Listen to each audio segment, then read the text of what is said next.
आज हम आपको कराने जा रहे हैं, बहुत ही इंटरेस्टिंग टॉपिक है प्रायिकता। ठीक है, क्या कराने जा रहे हैं? प्रायिकता, जिसको अंग्रेजी में क्या बोलते हैं? प्रोबेबिलिटी।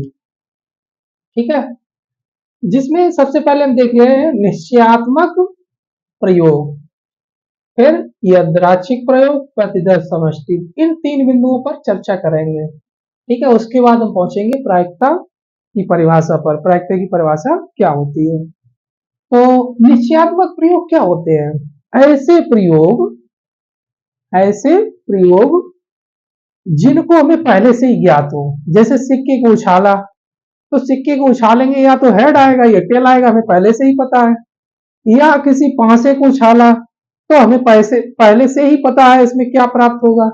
ठीक है, अच्छा, अब बात आती है यादृच्छिक प्रयोग। यादृच्छिक प्रयोग एट रैंडम, जैसे हमने किसी ताश के पत्ते गड्डी को फेंटा और उसके बाद उससे एक पत्ता निकाला, तो उसमें क्या क्या पॉसिबिलिटी है?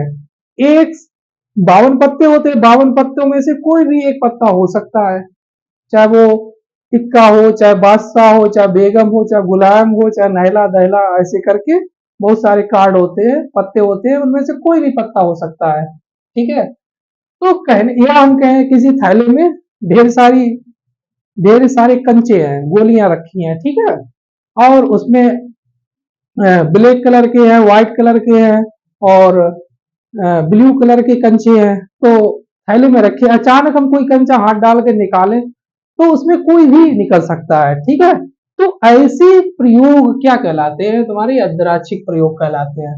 अच्छा, प्रतिदर्श समष्टि। प्रतिदर्श समष्टि को समझना बहुत ही जरूरी है, क्योंकि प्रतिदर्श समष्टि किसी प्रयोग में घटित होने वाले किसी प्रयोग में घटित होने वाले सारे परिणामों को प्रदर्शित करता है। जैसे हम कहें, एक किसी पासे को उछाल दिया, हमने क्या कर दिया?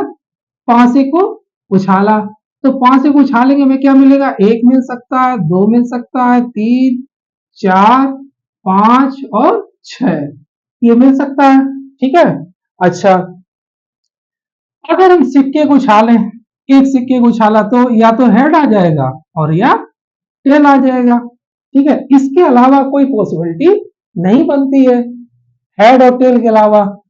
ठीक है, अच्छा, तो ये जो बिंदु हमें प्राप्त हुए, यही क्या होंगे? प्रतिदर्श समष्टि में प्राप्त कुल बिंदु, यानी कि कुल परिणाम। ठीक है, इसके अलावा और कोई परिणाम नहीं मिलेगा। अगर हम दो सिक्के को उछालें, किसको उछालें? दो को, तो क्या मिल सकता है? हेड हेड आ सकता है, दोनों हेड आ सकते हैं। टेल टेल आ सकता है, दोनों टेल आ सकते हैं।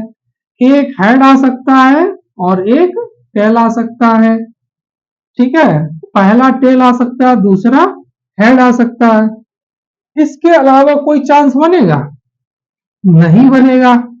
ठीक है, तो ये क्या है? प्रतिदर्श समष्टि है, यानी कि ये सैंपल स्पेस जिसे हम बोलते हैं। ठीक है, तो आप यहाँ पे हमने क्या क्या देख लिया? निश्चयात्मक प्रयोग, यादृच्छिक प्रयोग, प्रतिदर्श समष्टि।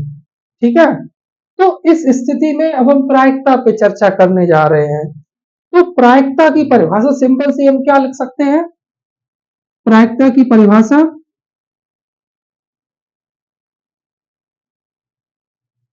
बराबर, प्रायिकता बराबर घटना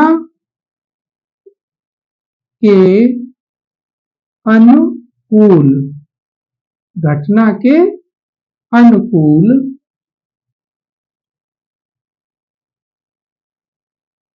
परिणाम बटे कुल परिणाम। ठीक है, अच्छा, घटना के अनुकूल परिणाम बटे कुल परिणाम, इसमें मत, इससे तात्पर्य क्या है? हम कह सकते हैं, जैसे हमने किसी पासे को उछाला तो हम उससे कहते हैं उस पर सम संख्या प्राप्त होने की प्रायिकता क्या होगी? पासे पर सम संख्या प्राप्त होने की प्रायिकता क्या होगी? तो आप इसमें देखो, सम नंबर कौन कौन से हैं? दो है, चार है, छह है। तो हमारे अनुकूल क्या है? कितने केस हैं? 1 2 3। तो क्या हो जाएगी प्रायिकता? प्रायिकता क्या हो जाएगी? 3/6, यानी कुल परिणाम 6 थे, लेकिन हमारे अनुकूल कितने हैं? 3, यानी कि 1/2। प्रायिकता कितनी हो गई?